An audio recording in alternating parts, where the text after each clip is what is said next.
Chers amis, bonjour. Aujourd'hui, je voudrais vous présenter un texte qui est publié par le Conseil permanent de la Conférence des évêques de France. Ce texte s'intitule « L'espérance ne déçoit pas » et il est un outil qui est offert à chacun de nous à l'occasion des élections présidentielles et législatives.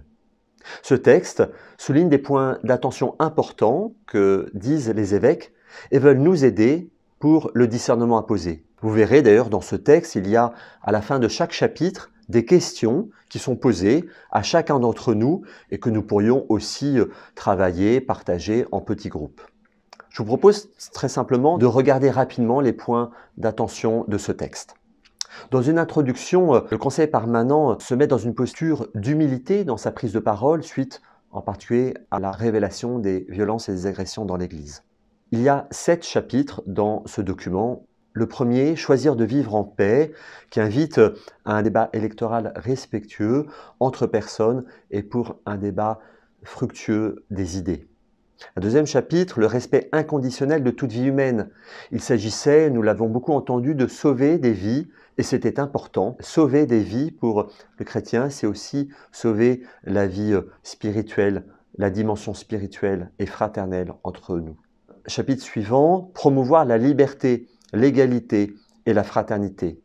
Les évêques rappellent combien le politique est indispensable et nécessaire et reconnaît l'engagement de tant de personnes pour le politique. Et en même temps, il souligne que le politique ne peut pas tout.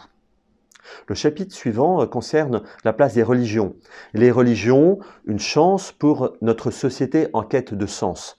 Ce chapitre invite à toujours défendre la liberté de religieux et puis aussi souligne que les religions sont non pas une menace mais une chance pour la société, pour chacun d'entre nous et combien il est fructueux de vivre la rencontre entre croyants et non-croyants. Le chapitre suivant concerne l'écologie, pour une écologie authentiquement intégrale. On sait bien que la crise climatique invite à une transformation écologique. Les évêques travaillent ce sujet, mais c'est aussi le sujet de l'écologie humaine intégrale, le respect des plus petits.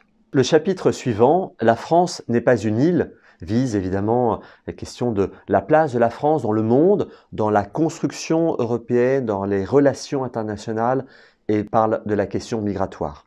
Le dernier chapitre, qui s'intitule « Transmettre », vise à la question éducative et à ce que nous allons laisser aux générations futures. La conclusion rappelle qu'il s'agit d'articuler le temporel et le spirituel et surtout que la peur est toujours mauvaise conseillère alors que l'espérance ouvre un chemin pour des choix courageux et salutaires. Nous espérons que ce texte puisse servir au plus grand nombre d'entre nous, qu'il puisse nous aider à discerner à ce choix. Il n'y a pas de vote catholique, il y a des catholiques qui votent, que ce texte puisse nous aider à le faire en conscience et en ayant le souci du bien commun. À bientôt.